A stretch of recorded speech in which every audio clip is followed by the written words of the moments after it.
All right, we're back. We are GAME 2005, which is game physics, and the fall 2018 semester at George Brown, and we're lesson 12, part 2.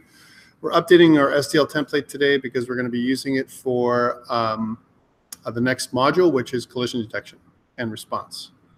So I had you guys download the template from Blackboard, which I put up.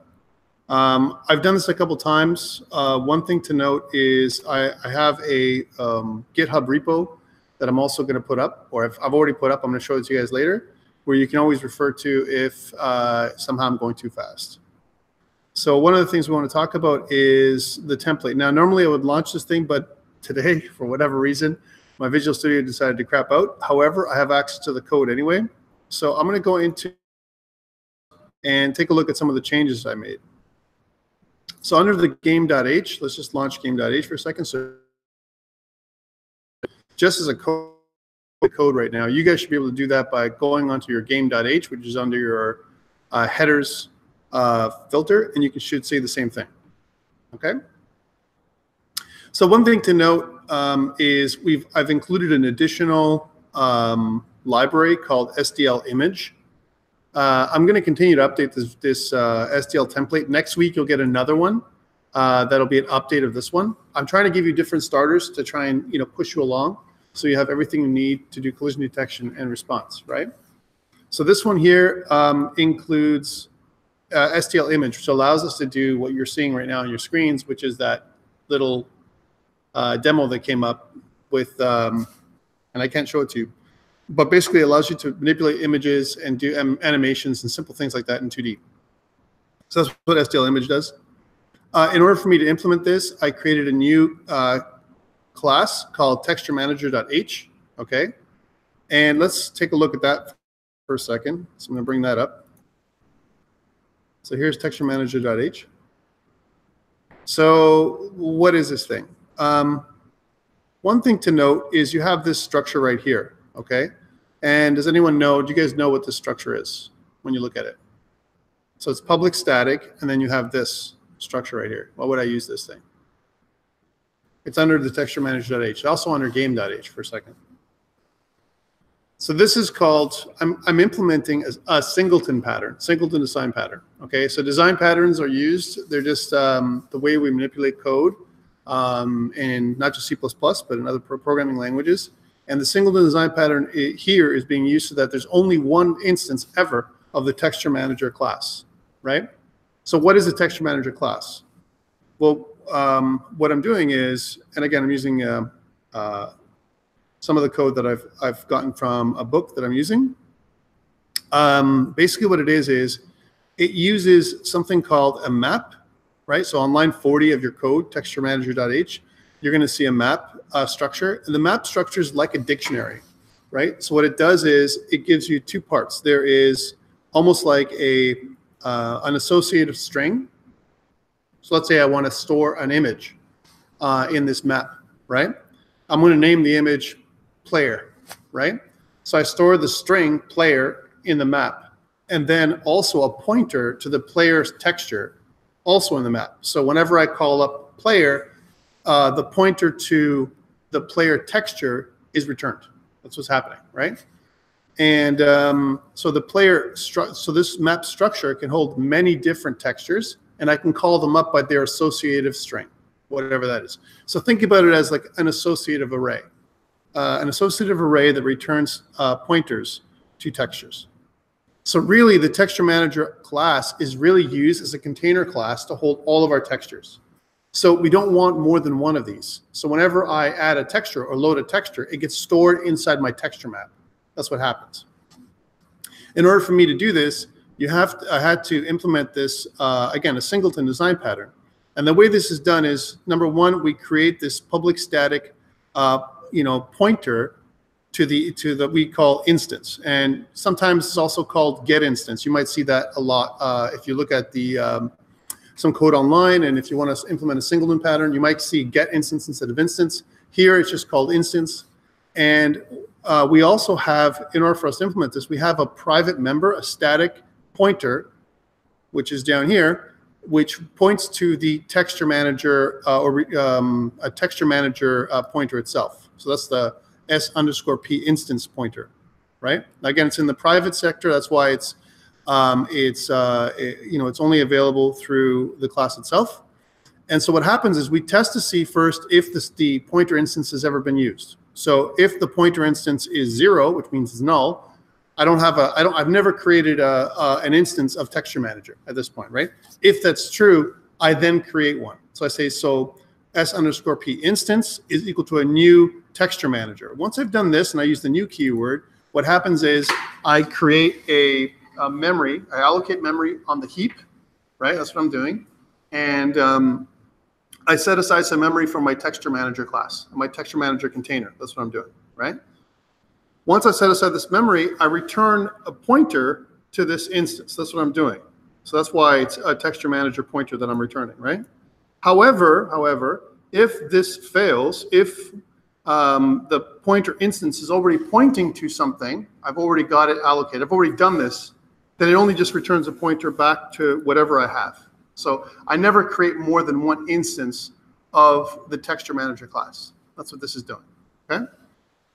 Again, in order to facilitate the singleton, I've buried my texture manager constructor and destructor in the private section of my class, right? So that way you cannot instantiate an object of type texture manager normally, like you normally would, right? So it prevents users from doing that. So the only way you can instantiate an object of type texture manager is to call instance. Okay, so that's what this does.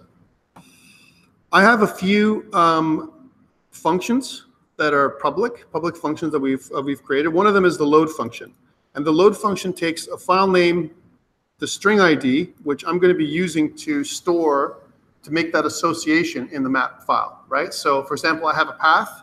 Maybe my path is going to be my player path, wherever the player PNG image is. Right, and I create whatever my ID is. Maybe I'll call it player, right, as an example. And then I have to get a reference to the renderer, right?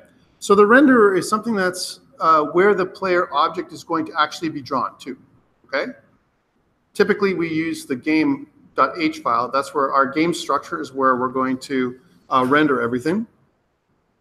And then I have two different drawing functions. One of them simply draws the image statically. So it takes the image ID, X and Y coordinates for the renderer, where I'm going to actually show the image, right?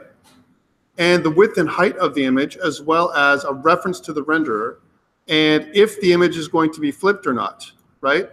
And the great thing about SDL_image, that library is, the image library is, it allows us to flip the image different ways, in order for us to do things like, if I'm doing a platformer and I'm chugging along in a certain way, and I get to the end of the platform, I can just flip the image and it can look the other way, right? And do other little wonderful things. So that's what the first one is. The first draw function, all it does is it draws the image statically. The second one, though, it draws each frame. And if we look at the structure of the code for a second, inside of the template, we also have an assets folder. So if I look at templates, we have an assets folder. Inside the textures folder, I have some textures. I've also loaded in some of the textures that I asked you guys to download from Blackboard. So on Blackboard, there's an extra assets, game assets.zip file. And I took the images, some images from the .zip file, and put them in here. And the images I took were the island image, the ocean image, the plane image, and the cloud image. And those are the things I'm going to be using to build up this little game we're going to make, so we can test out collisions, okay? But one of the things that's in there right now, the one that's being loaded, is something called animate alpha.png. And if I double click this, you'll see that, again, this comes from that wonderful book, Making Games with SDL. And you can see this image here. So this is a texture. Now, again, from a CG perspective, images are called textures. All right, and what this is a sprite sheet, right? You have multiple sprites, so there's an image, there's another image, there's another image, and they're all combined into one sheet or texture map. So sprite sheet can also be called a texture map. A single image can also be accessed on a texture map. but typically a sprite sheet or texture map has several different textures on it, and we have each texture has a particular X and Y location on the sprite sheet, as well as a width and a height. Okay, that's what it has. Okay, so draw frame, going back to our code, draw frame, again, it takes an ID for the texture. It has an X and Y coordinate of where it's going to be drawn to on the renderer, on the canvas, on our window that will come up, right? A width and a height that we specify, as well as a current row and current frame. Okay, so again, going back to this, current row would be 0 or 1. This is the only one row we have in our texture map. Current frame is 0, 1, 2, 3, 4, 5, right? So each frame, we're going to be using frame-based animation to flip between one texture and another and fool our eyes. Our human persistence of vision will be fooled because we're going to be flipping it very fast, so it looks like the texture is moving. That's what's going to happen. But really, all we're doing is frame flipping, okay? So that's what the second function does. The rest is the same. It just still puts it out to the renderer, the same kind of canvas that's on our window in SDL, as well as allows us to flip or not the texture. By default, if you notice, SDL flip is none. We're not flipping it. So if you don't put anything in here, it'll just default to none. All right, so those are the three functions that we're using in our texture manager.h. Let's take a look at the actual CPP file. Again, I'm going through this in detail because you're going to be using your SDL template to do your exam, right? Final exam, as well as your assignment 3, which I'm going to probably post sometime today or tomorrow, right? Okay, so let's take a look at this. So if we look again at your texture manager.cpp. So in order for me to further facilitate my Singleton design pattern, you can see here that at the top on line 3 of my texture manager.cpp, I've set my instance to 0, which means I set it to null. So when I do my check, like I do up here in my texture manager.h file, when I check to see if it's 0, well, I set it to 0, my CPP, in the beginning, so that way it works. For the first time, once this texture manager.cpp gets loaded, it sets it to 0. All right, and then here are the details from my load function. As you can see, it uses something called image load.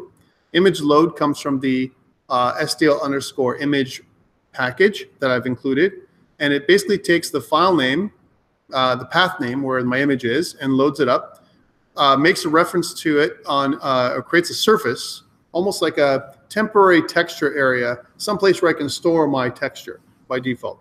I check to see if I've loaded it properly. That's what this line is here. And then we go into making a reference. We create a temporary texture, and we convert the surface into a texture with a reference to the renderer that we're going to be using, right? Then finally, I free the surface. So anything something that we loaded in, we free it up. And we're left with a texture. And as long as the texture loads properly and is stored inside this memory location, then finally we use our texture map and associate the ID. So let's say, for example, I call it plane. I associate the plane ID with the pointer to the new texture. Okay, that's what happens. So what I'm really doing is adding or pushing another texture onto the texture map. That's what I'm doing, okay? So, and then of course I return true. And returning true means basically everything was good. If I return false, something went wrong and I didn't load the texture. Maybe it's because the texture doesn't exist, or I have the wrong path or whatever, okay? So that's the way loading works. So drawing is pretty simple. Drawing basically does a couple things. It uses something called an SDL rect, which is a rectangle, X and Y, as well as width and height, right? And we have a source rectangle and a destination rectangle. We need both of them for a couple reasons. So if I go back to the source image, here's our source rectangle. It's this entire thing, right? And what I'm saying is I can't use this whole thing because I don't want to draw the whole thing out. I only want to draw one part of it. So I'm going to take the first part, which is this part right here. I'm specifying the width and height of the image that I want. That's our source. I'm looking at the texture. I'm only looking at one part of it, and I'm taking it and copying it onto the destination. So going back, I use the source, X and Y coordinates, 0, 0. And then my width is the same width that I've specified up here. Next week, I'll be reading the width automatically by, I'm going to modify some of this, these draw functions. I'm going to create overloads that actually automatically read the image and center it if you want to. And the reason why we need to center our image is otherwise the image starts off, the pivot point of the image that we load starts off in the top left corner of the image. So 0, 0 mark is the top left corner. We don't want that. We want our image to be centered in the middle. So that's how we're going to, and that's how we're going to do our collision detection as well. Okay, so yeah, so that's the draw. It kind of reads from it, the source rectangle and saves it to the destination rectangle. And the destination rectangle is going to be stored, is going to be the thing that's going to be drawn to the renderer, right? So again, what the render copy does is it says, okay, here's where we're gonna draw to. That's the renderer. Here's the texture, the pointer to the texture that we're gonna get, and we're only gonna read from one part of the texture, the source rectangle that we specified from the texture. And here's the destination rectangle that we're going to be targeting. And what we're going to do here is we're going to not flip it and copy it directly into the render. So that's how it's going to work. So whenever we draw, we're going to use this frame kind of like two different buffers, if you will. We have one buffer that we use for the whole texture, and we only take one part of it and write to another buffer, which is the one that we're going to print out to the to the renderer. And that's what's really happening here with the draw. So pretty static drawing function that we're going to be using. The draw frame, like we mentioned before, uses the current frame and the current row. And what happens is instead of X and Y being 0, we say this. We say, okay, my source rectangle is X is the width. So let's say, for example, the width was 128 multiplied by the current frame. If the current frame is 0, then source rec.x will be 0. If the current frame is 1, then source rec.x will be 128. So how this works out is, if it's the 0th frame, it's going to start up here. If it's the first frame, it's going to start over here. If it's the second frame, it's going to start here and here and then here and then here as we go through. So it's going to keep on reading different parts of my sprite sheet as my current frame changes. Okay. Now, current frame is something that we're going to be using in our game.h file. Okay, so that's the only thing we do. So these are the three things we do in our function. And so our texture manager.h, all it is, we're using a single design pattern to create one texture manager where we can store all of our textures, and so that we can load them. When we load an image, we store it in the texture map, if you will, and then we can access the texture map by the associative name that we chose. Player, enemy, cloud, whatever we want, okay? One more thing we did on line 45 is we created a type definition for texture manager, and we're using the texture manager to be more descriptive. So we're going to say, like, there's only one texture manager, the texture manager. I'm using the texture manager class, but I'm using the texture manager to access it. Okay? So that's the texture manager.h file and the texture manager.cpp file. Okay? If you go back to game.h, you can see that I included the texture manager.h header right here. And I do the same thing. I create a static or a singleton for the game as well. And I do that because I only want to ever have one game ever exist. There's only going to be one instance of the game. There's not going to be multiple games that I'm creating. The game.h and game.cpp is the game object. So I have this game class that I'm using to kind of instantiate my game and control my game. And later on, we're going to be able to have multiple scenes in my game where I have a begin scene, the play scene, and the end scene. And I'm going to use a finite state machine pattern to do that. For now, though, I'm just using one game. So this hasn't changed since last time we saw it. Again, I initialize everything with the init function. I have a couple of events. And but one thing that has changed is I have something called current frame. And current frame keeps track of which is the current frame that I'm going to be using if I have any frame-based animation. That's what this current frame thing does, okay? Again, we'd have to update this a little bit more. And later on, we're going to have more controlled loop that we're going to create next week, where we use kind of control our how many frames you know, are going to be kind of the output from our while loop. We'll do that next week. We'll talk about that. Okay, so now if we take a look at my game.cpp, we've made a couple of changes here. Again, we have to, on line 3, we have to further go with the Singleton design pattern, just like we did with the texture manager, and we're setting our instance to 0 or null, right? Back to our game.h. On the bottom, we've made a type definition for a game called the game. So whenever we instantiate the game, there's only one game, not more than one, just like before. And if you look at the main.cpp file now, you can see that when we call up our game, we don't need this anymore. When we call up our game, you can see that we use the game : instance. That's how we access the instance. And once we do this the first time, it creates the game for us. Creates a reference or a pointer to the game object, right? We initialize it with hello world. This is our window, right? And if you notice now, we have to use this pattern: the game instance and then an arrow, because we've allocated memory on the heap for the game, okay? Not on the stack anymore. And that happens every time we use anything that looks like this. When we have the new keyword, it allocates memory on the heap, and then we have to use you know, kind of that arrow structure, the arrow accessor method, as opposed to the dot accessor method, to access members of our class. Okay, so that's what's happening here.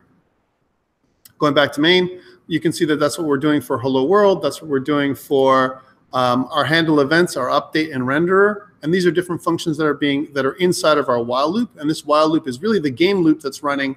But again, it's an uncontrolled game loop that's running as fast as possible right now. Next week, we're going to control it. We're going to frame it. And we're going to create a way of controlling the game loops that only runs once every frame. Okay? Or once every 16 milliseconds, approximately. All right, so that's pretty cool. Let's go back to our game CPP. So that's what's happening up here on the top, right? So we're doing this. We're loading stuff up, and just like normal, we initialize everything.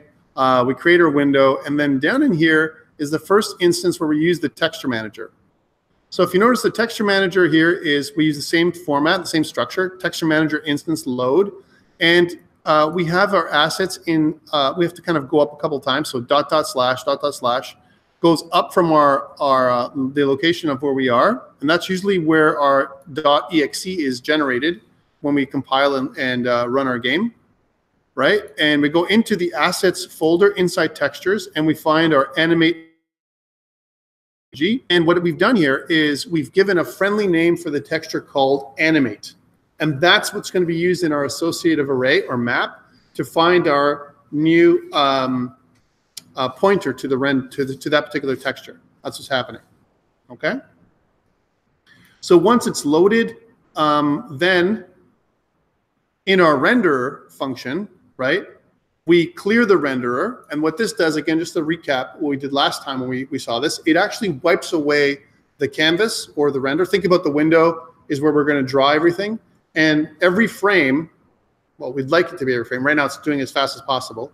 Every time the while loop runs in main, it clears everything from the screen and draws out a static object, a static image at 0, 0. That's the top left corner of your screen, of your window. And then also further down and to the right, a animated version where it runs through the entire sprite sheet, okay? And of course, it uses the current frame that we've kept in our class to do so. We update the current frame, and I guess I don't need this anymore, but we update the current frame inside of our update function. So every time update is called, we use the SDL getTicks function, which actually returns milliseconds, right? And what I do is it's the time, getTicks is the delta time, the time between the time when the program started and the program is running now, and it divides it by 100, right? So basically every 100 milliseconds or so, right? We, as long as it's divisible by 6, so every 600 milliseconds, if you think about this, right? It's going to update the current frame. That's going to be the new frame, whatever that is. So it's going to basically go like this. It's going to say, hey, take 600 milliseconds, divide it by 6, and it's going to give you, or 100 milliseconds, it's going to say, here's frame 0, here's frame 1, here's frame 2, and it's going to keep doing that, looping through from 0 to 5 over and over again. And so the current frame is going to loop from 0 to 5 every time. Okay, that's what this is going to do. And when it does that, then inside of our draw frame, we're going to pass that variable into current frame, and it's going to be able to update our loop. Okay, so if I go back to my texture manager.cpp in draw frame, it's going to take that current frame, whatever it is, and it's going to look at different frames, so 0, 1, 2, 3, 4, 5, and it's going to keep repeating that over and over again every 100 milliseconds approximately, if that makes sense, which is 1/10 of a second. Okay. All right, so that's pretty good. That's what's happening, and those are the changes that we've made so far to this particular file, right, to this thing. One more thing that I've created is something new. I have something called a GAMEobject.h file, and this is where we're going to do work today. Okay, so I've explained the way the thing works. We have 2 functions here, actually 3, draw, update, and clean, and the GameObject class is going to be used as a super class for all of our other game objects in the game, right? One thing to note is we're not making a game engine here, okay? This is a physics class. So I'm showing you SDL so you're familiar with it. I want you to be familiar with the code because you're going to be using this for your project, little assignment, and your final exam, right? But the reality is here that this is not a game engines class. So I'm using a monolithic class for my game object, right? A big kind of abstract class. In reality, if I was going to make a real game out of this thing, I'd probably be using an entity component system where I break off, just like Unity or Unreal does, where you have different components that gets added into the game object, right? Or the game object is actually an entity, and there's an association with components, other objects, and the entity, right? For example, the transform object. The transform object might have your position, rotation, and scale, and that's a totally different object, and it's something completely separate from the entity itself, right? Which is the game object. Here, everything is one, right? Because we're doing it for simplicity reasons, right? So what we have here is a few different functions: the draw function, the update function, and the clean function. Those are the ones we have. Notice that they are just regular functions, and we're going to see that this is probably not the right thing to do, okay? We have some getters for certain variables. We have some variables that are the position, rotation, and scale. Again, we're not making a transform class. If we could make a transform class that contains this stuff. And there's also velocity and acceleration. We're going to use that for physics, as well as width and height. And we're also going to keep track of current row and current frame, and the number of frames for the animation that we're using for each of our objects. Okay, so that's what we're going to be doing. And as well as the texture ID that's associated with this particular game object. Okay, so those are the things that we're going to be doing. These are all private variables. And so you can see that all private variables here from a naming convention start off with M underscore. And if it's a private pointer, it'll be M underscore P, right? Where P is pointer, right? Okay, cool. So that is all the private variables, and I have a bunch of getters: the get position, get rotation, get scale, get velocity, and get acceleration, where I can access these things. And that's all. It looks like my Visual Studio is almost done. That's what all these things are doing. And if you look at the GameObject.cpp file, let's take a look. Here's GameObject.cpp. You can see that in my constructor function, I basically initialize each of the position, rotation, scale, velocity, and acceleration to their default values. Notice that scale is being set to 1 and 1, and because initially we're going to start off with a scale of 1. Again, some of these things we may not use. I'm just putting them in for completeness if you had a game object, right? The other thing to note is we're using the GLM library, right? GLM is the graphics, the math library for graphics, or graphic math library.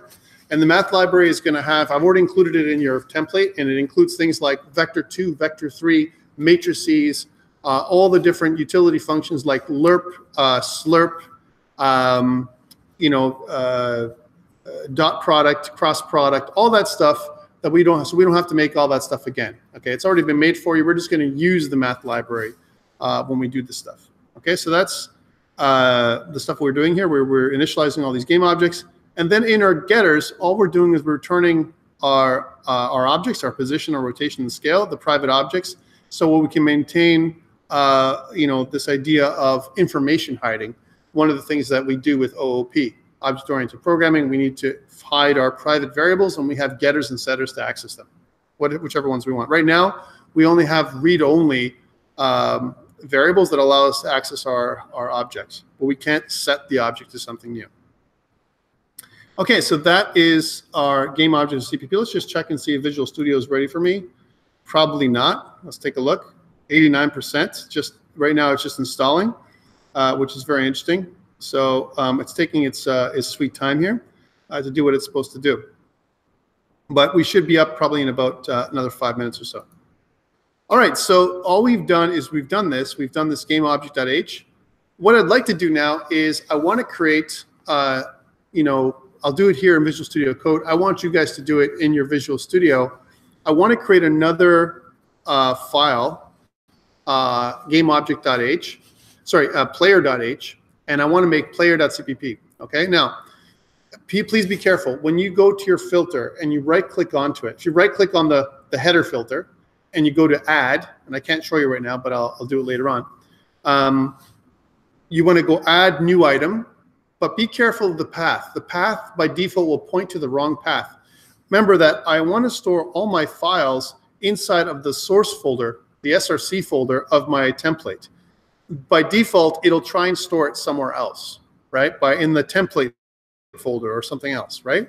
Like, for example, if I go here, it'll try and store it in here, in the template folder, like right here where my project files are. This is a bad association problems with my new stuff that I'm loading. We want everything to be found here in one source file, right? So this is the source folder that I want you to put everything in. So please retarget this location as the place where you're going to put your .h and .cpp files. All right. So again, I want to make two new files. One of them is going to be called, and again, the great thing about Visual Studio Code, I can't really use it for C++ programming right now. I haven't set it up for that. But one thing I can do is I can drag this whole folder in here into Visual Studio Code. Again, I always use this thing as a backup, and I use it for web game programming a lot, or web development. But if I go into my source folder, you can see the game.cpp and so on. I want to make a new one, a couple new files. You're going to do it through your filter. One of them is going to be called player.h, and the other one is going to be the player.cpp file, player.cpp. Immediately, what I want to do in my player.cpp is make a reference and include to my player.h. Okay, that's what I want to basically do for sure in my player.cpp. Let's do that. And in my player.h, I want to definitely do some of the patterns we're going to be using the same as we saw in our game.h and our gameobject.h. I'm going to just steal some of this stuff to start off, and I'll talk about this stuff that we're going to take. So I'm going to copy this first part of the header in my player.h and copy it in. Pragma once basically is a preprocessor command that only allows it to happen one time, my .h file. I want to rename, if not defined, I'm using this structure. Let me just go back to gameobject.h and also the bottom. I'm going to grab this part right here, endif.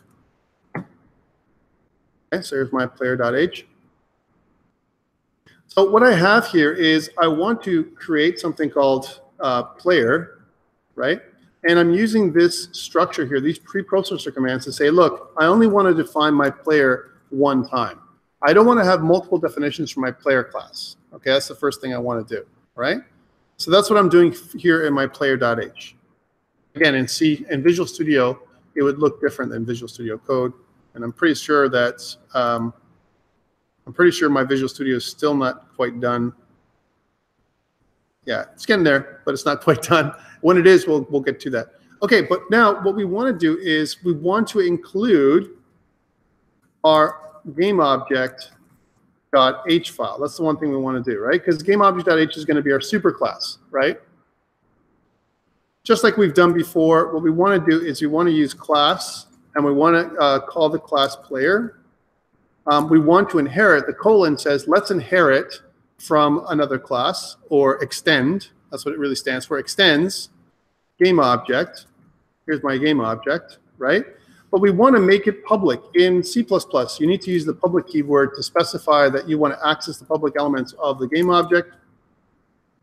One thing to note is you got to end this with a semicolon in order for you to make it work. So this is the first part of our class definition, right? Then in here, we're going to have two sections, a public section and a private area. So both those two public and private areas, or sections, if you will, that are part of our class, right? We need to define our player constructor here, and also our player destructor. So there's our player constructor and destructor. Those things we definitely need, right? And what we want to inherit from our game object, my game object class, is I definitely want these three functions to come in. So I got these three functions. I'm going to put them in my player.h, define them in my player.h, my draw, my update, and my clean. Okay, however, and this is a question I have for you guys, because I haven't declared these functions here anything different, what happens if I do this? Can I override these functions right now?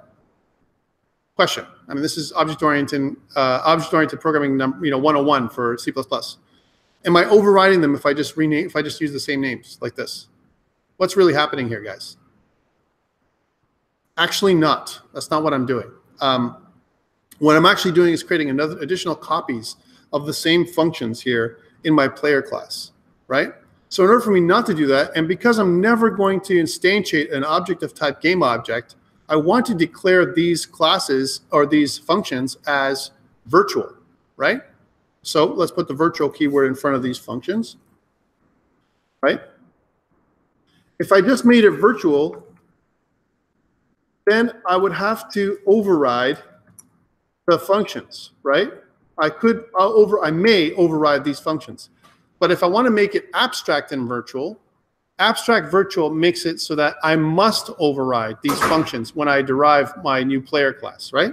In order for me to do that, I want to assign these to 0. That's just the syntax that I'm going to be using, right? So I'm going to assign these to 0. And now these are abstract virtual classes, or abstract virtual functions, sorry, that I'm going to be using. Because I've done this, I also must update my GameObject.cpp. So I've done this first. So I've just put the virtual keyword here in my GameObject.h and made these, I've assigned them to 0. And what this does is it creates, again, it marks these as abstract virtual functions. And if I go to my GameObject.cpp, even though I've listed them here, draw, update, and clean, I need to delete them because they can't have any definition. Okay? So that's one thing that must happen. And I'm doing that in my game object because I want to make every class that derives from game object that they must use a draw, update, and clean function in the code. Okay, that's what I want to try and make them do. Now, luckily, already in player.h, I've defined my draw, update, and clean. And question, do I need to use the override keyword here, or can I just use draw, update, and clean? You guys aren't really responding this morning, so I'm asking questions because you guys should know some of this stuff from object-oriented programming. What do you think? Richard, what are your thoughts? Do I need to use the override function here, or the override keyword, or do I not? Yeah? Okay. Let's not use it for now. See what happens, right? So those are the three things I want to do. I want to draw, update, and clean on my player class, right? And so I've done these things. So far, my private area doesn't have anything. In my player.cpp file, let's just bring this over here so we can see it. I want to define those objects. So one thing that Visual Studio does for us is it allows us to define this object, right? So I can just like click on it, and there's a little light bulb that comes up that allows me to define or kind of install that thing. And if my Visual Studio would be finished, 98%, I could do it. But for now, we have to make it so it is, I'll do it by hand. So one thing to note is I need to create my player and my player constructor and destructor in my CPP. So let's do that first. So we're going to say that it's going to be player : the player, constructor and destructor. So player. And we're also going to do the, just make sure that's correct. And then we're also going to do the same thing with our player destructor, right? Because that's something that we have to do. Just give me 1 second. Yeah, no, that's correct. That's very correct. Yeah. To make sure the syntax is correct. So we're going to put one of these, player destructor. So these are just the player constructor and destructor. Right now it's empty. All right. And then we're going to create the other objects for draw, update, and clean. So again, it's player draw. Right. And we have to also do player update. And we also have to do player clean, which we haven't defined yet. Those are the three functions that we must override, right, when we create this stuff. Now it says that I forgot to put void. That's really cool. That actually gives me some code hinting in Visual Studio Code. I didn't expect that. We need to put the void keyword in front, so that way it's compatible with the structure. All right, so that should clean up our problem. We need to put the return type. Okay, cool. So we've defined our structure in our player.cpp. Again, this is the same structure we see here in our player.h file. And what we want to do is in our draw function, we want to call the texture manager.draw, right? However, I don't have access to my texture manager in here. I don't, right? So what I want to do is in my player.h, I want to also include texture manager.h. This is the one thing that I may want to do, texture manager.h. Okay, I wanted to include that. Okay, there's texture manager.h. And in my player CPP now, I have access to the texture manager class. And remember how I access it. I want access to draw function. I don't want to do animation with my player. I just want to draw a static object on the screen. So what I want to do is I want to say the texture manager, right, : and I want to use the instance, right? And the instance is going to point to the draw function. And now I need these following things. I need a string. Now remember, I haven't loaded it yet. I'm going to load it, but I want to do this part first. I want to load the string. I'm going to call the string player, okay? The x and y coordinates, let's just use 0, 0 for now. I just want to put it on the top left corner of the renderer. So 0, 0. My width and height, let me just get rid of this. My width and height is going to be the width and height of my texture. Now I know, because I've done this many, many times, that the width and height of my plane, which is the one I want to use, is 65 pixels. So 65 and 65. And then the SDL render, wait a minute. How the heck do I access the SDL renderer? The SDL renderer is actually part of my game.h class. But wait a minute. I'm going to have a cyclical problem here. I'm going to load if I include game.h in my player.h, and then later on in my game, I'm going to add in a player. There's going to be a cyclical reference. My game is going to require a player, and my player is going to require a game. That's bad, right? So I can't do that on my .h file, but I can do it inside of my .cpp file. So in the top of my CPP file, I could say that I need to include my game.h. Okay, so I need to include this. Why am I doing this? Because my game.h file has my renderer that I want to use. However, I can't access my renderer because in my game.h file, if you look at my game.h file, I never made a method to access the renderer. The renderer is private, right? Here's my renderer right here, okay? So I need to create a getter for this. So again, I'm going to create a getter, some getters. This is back in my game.h. I'm going to create some getter function, which is just get accessor methods. That's what getters are, get accessor methods or functions. And what I want to do is it's going to return a reference to type SDL underscore renderer. That's what I want to do. It's going to be returning a pointer to the renderer, right? And I'm just going to call this function get renderer. That's what the function is going to be, the get renderer function. Okay? Okay, so it says, hey, there's a problem. It says the declaration has no storage class or type specifier for this. I'm going to ignore this. It's going to find it in a second. One thing I need to do is I want to define this function now in my game.cpp. So let's go to my game.cpp. And inside my game.cpp, what I want to do is I want to define a way of returning my renderer. So I'm going to do it down here. So I want to say that it returns of type SDL underscore renderer. And it's going to be a pointer to type SDL underscore renderer, and it's going to be called get renderer, but it's going to be the game is going to be using that. So game get renderer, right? And what it's going to do is going to return m underscore key renderer. Okay, that's what it's going to return, a reference to the renderer that's inside of my game. Okay, so that's what this is going to do. Let's see if Visual Studio has finished loading. Reboot required. Yeah, we're not going to do that right now. Not now. That would be very bad. We're going to we'll pause the video and do that in a second. But for now, I'm not going to restart my computer for Visual Studio. No, no.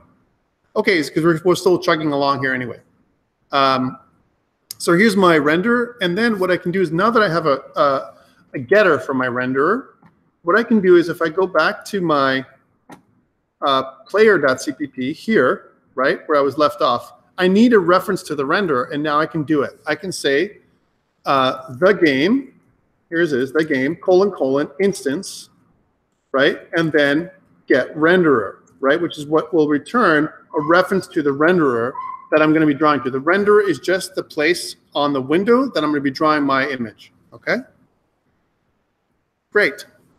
I don't have to use SDL render flip because by default it's none, and I want to keep it there, so I can just end off my function call like this. Okay, great. That is the draw function. So every time draw is called for my player function, it's going to call this draw function that's in the texture manager. It's going to access the player reference. It's going to go to the texture map and look at player, load it up, and then show the player on the screen. However, we've never loaded the player, and now we have to know where to load it. And I recommend we load it in the constructor. When the constructor is called for the player class, right, we're going to load the player object. So we're going to do the same thing that we did last time. We're going to say the texture manager here in the constructor, : instance, right? And this time we'll say load, right? And we're going to load the file name. It's going to be .. assets textures / and I know we put one in there, plain.png is what we're going to load up. We're going to make a friendly name for this texture. We're going to call it player, like we specified earlier. And we're also going to specify the renderer. So we need that renderer again. So we're going to say the game : instance, right? And then get renderer. We're going to get a reference to the renderer this way. And that should solidify what we need to load up our object, right? So this line on line 6 of our player class loads our object, associates it with player. That's the player texture, and that's what it's called, right? And then we draw it later on, okay? Again, this is the associative string that we're going to be using in our texture map, so that we can load, we can save our player to the texture map. That's what we're doing. Are you with me? Kind of? Okay. So now that we have our loading and we've drawn our player, what we want to do is in our update function, right? You know, we can do other things in our update function, but we have our player class. For the most part, everything should be functional at this point, okay? One thing to note when we've done this is inside of our game.h now, let's go back to our game.h, right? Originally, we have this thing here in my game.cpp, sorry, we have inside of our init function, here's our init function in our game.cpp, we are only outputting this, which is our assets, our animate asset. And what I'm going to do now is I'm going to pause the movie while I reboot my machine so we can get Visual Studio going, right? And then when we bring up Visual Studio, I'll show you how everything is knit together. Okay, so let's just pause the video here. I'm going to stop the video and we'll come back and we'll make another one.